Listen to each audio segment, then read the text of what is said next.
Halo guys, kita dari kelompok 8. Jadi di sini kita akan menjelaskan mengenai peristiwa G30 SPKI serta makna lagu Genjer-Genjer.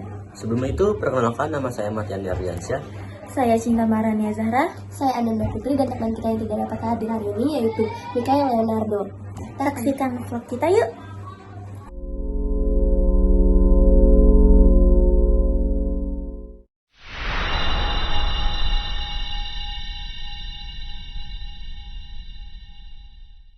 Jadi Cinta, menurut kamu tuh G30 SPKI itu tuh apa sih? Izin baca ya. Jadi G30 SPKI itu adalah peristiwa kelam dalam sejarah Indonesia yang terjadi pada tanggal 30 September tahun 1965, dan PKI ini melakukan kudeta yang gagal dan kudeta ini mengakibatkan kematian beberapa jenderal. Oh, jadi di sini tuh kita belajar ya sebagai masyarakat Indonesia bahwa menjaga persatuan dan kesatuan itu penting. Iya, penting. Ya, ini latar belakangnya apa? Kita harus memahami latar belakang peristiwa ini untuk mengerti kompleksasinya. Misalnya, PKI memiliki ideologi yang berbeda dengan pemerintah Orde Lama sehingga terjadi konflik berkepanjangan. Berarti ya nih dari penjelasan latar belakangnya tadi, di sini tuh berarti PKI itu memanfaatkan ketidakpuasan masyarakat terhadap ekonomi dan politik Indonesia pada saat itu dong. Iya, termasuk ketidakpuasan PKI terhadap pemerintah Orde Lama dan persaingan kekuasaan. Jadi kan pasti di dalam PKI itu katanya ada yang gugur nih jenderal-jenderalnya nih. Menurut kamu apa aja tuh Cinta? Kamu tahu gak? Nah, dari yang tadi sempat aku searching, di situ tuh terdapat 7 jenderal penting.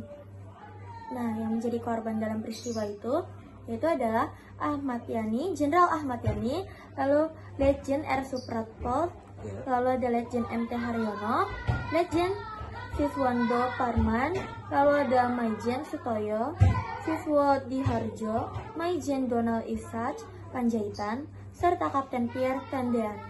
Nah, dan bahkan kalian mau tahu gak sih guys, dari ketujuh jenderal itu katanya ya ada yang masih hidup, ada yang sekarat tuh, dan ada yang udah mati. Mereka tuh semua tuh bertujuh dimasukin ke dalam lubang buaya. Gila, guys, itu Bayangin, iya, sekecil itu dimasukin mereka semua, ditembak-tembakin. Berarti dari situ kita harus belajar bahwa sejarah itu penting buat menghormati jasa-jasa mereka pada bangsa Indonesia ini kan. Bener banget ya. Tapi gue dengar tuh ada yang namanya lagu Genjer-Genjer. Lagu Genjer-Genjer apa tuh? Oh iya. Ada yang tahu gak sih? Ada nih, lagu Genjer-Genjer diciptakan oleh Muhammad Arif pada tahun 1942 untuk menggambarkan penderitaan rakyat Banyuwangi di masa penjajahan Jepang. Berarti lagu itu tuh diciptakan tuh untuk para masyarakat yang menderita dong. Berarti tuh waktu zaman-zaman penjajahan ya. Iya. Oh. Jadi gue tuh pernah ngomongin tentang lagu ini sama temen-temen gue.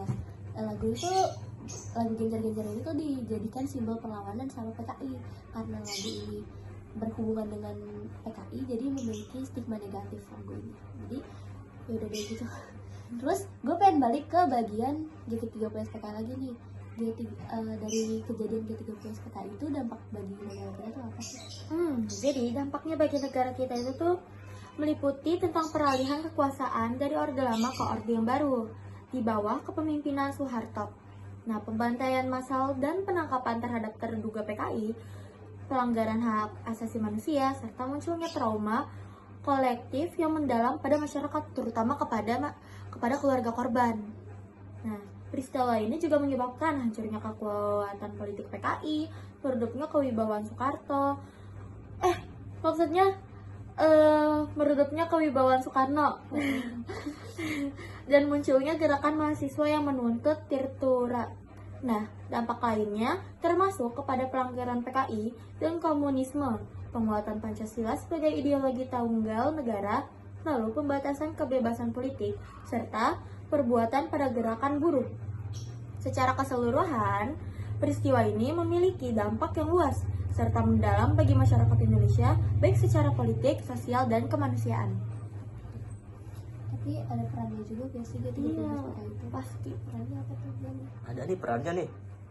Peran 30 SPKI adalah aktor utama yang merencanakan penculikan dan pembunuhan para jenderal TNI Angkatan Darat pada 30 September 1965 dengan tujuan melemahkan angkatan darat dan merebut kekuasaan melalui pembentukan Dewan Revolusi. PKI juga menyebarkan propaganda politik untuk mendukung gerakan tersebut. Namun, upaya ini gagal dan akibatnya PKI dibubarkan, dinyatakan terlarang, serta banyak anggota ditangkap maupun dibinasakan pada tahun 1965 sampai 1966. Makasih Yuni. Aku jadi tahu banget tentang peran PKI dan dampak dari peristiwa G30 PKI ini, ya kan? Kayak bagus ya Yuni dan Cinta, terima kasih sudah ngasih tahu aku. Iya, sama. Kita lanjut ke materi.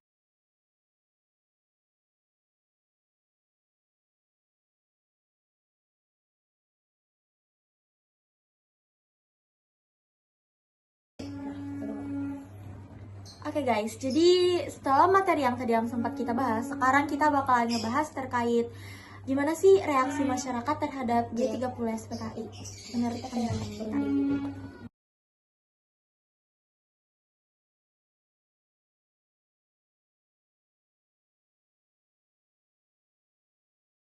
Jadi guys, setelah tadi kita berdiskusi, gue di sini menyimpulkan, jadi setelah pandangan rakyat, maksudnya reaksi rakyat terhadap peristiwa G30 SPKI ini, tuh pastinya mereka merasa marah, merasa marah, takut kesal karena peristiwa itu tuh hampir merusak keutuhan bangsa dan negara kita, dan PKI ini tuh menjadi musuh rakyat dan negara. Pantes aja PKI itu sekarang tuh udah ditiadakan. Jangan sampai ada lagi yang kayak gitu lagi ya. Terus tuh tadi aku juga sempat searching. Kayak sebagai dalam bentuk penolakannya, masyarakat itu tuh berbondong-bondong bersama dengan mahasiswa, pelajar serta organisasi kemasyarakatan untuk melakukan sebuah demonstrasi besar-besaran dengan tuntutan utama membubarkan PKI yang tadi yang sempat aku bahas tuh, membubarkan PKI. Terus aksi massal ini berlangsung di berbagai kota di Indonesia, dan hal tersebut didukung oleh media serta tokoh masyarakat yang gencar menyerukan bahayanya suatu komunisme. Nah, tidak hanya itu, masyarakat di daerah-daerah juga turut melakukan penangkapan, pengusiran, hingga tindakan kekerasan terhadap anggota dan simpatisan PKI. Nah, ada juga nih akibatnya dari reaksi masyarakat yang begitu kuat terhadap PKI. Akhirnya PKI dibubarkan oleh pemerintah dan dinyatakan sebagai organisasi terlarang. Sejak saat itu, segala untuk ideologi, ajaran, dan simbol komunisme dilarang di Indonesia. Reaksi keras masyarakat ini membentuk stigma mendalam terhadap komunisme, sehingga partai komunis tersebut kini masih ditolak keberadaannya dalam kehidupan berbangsa dan bernegara di Indonesia. Semoga nggak ada lagi ya komunisme kayak begitu lagi. Semoga aja negara ini tetap bersatu, berdaulat, makmur, dan tetap Bersatu, nggak ada perpecahan. Amin. kita guys. Oke.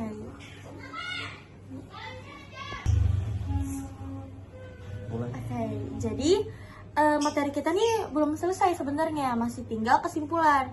Tapi karena kita masih ada satu anggota yang memang tidak dapat hadir hari ini karena adanya halangan, yaitu Mikhail Leonardo. Jadi kesimpulan dari materi tersebut ialah peristiwa dari G30 SPKI memiliki dampak terhadap Indonesia, termasuk pengalihan kekuasaan dari Orde Lama ke Orde Baru, pembantaian massal, pelanggaran HAM, dan trauma kolektif. Lalu masyarakat Indonesia pun menunjukkan reaksi yang keras dengan melakukan demonstrasi besar-besaran dan penolakan terhadap PKI. Akibatnya PKI dibubarkan dan komunisme dilarang di Indonesia. Peristiwa ini telah membentuk stigma mendalam terhadap komunisme dan bernegara di Indonesia. Dengan demikian kita dapat memahami betapa pentingnya menghargai jasa para pahlawan dan menjaga persatuan bangsa. Sekian kesimpulan yang saya sampaikan hari ini. Terima kasih telah menonton dan mohon maaf saya tidak bisa ikut acara secara langsung karena ada kendala. Jangan lupa like, komen, dan subscribe channel kita untuk konten-konten selanjutnya. Bye.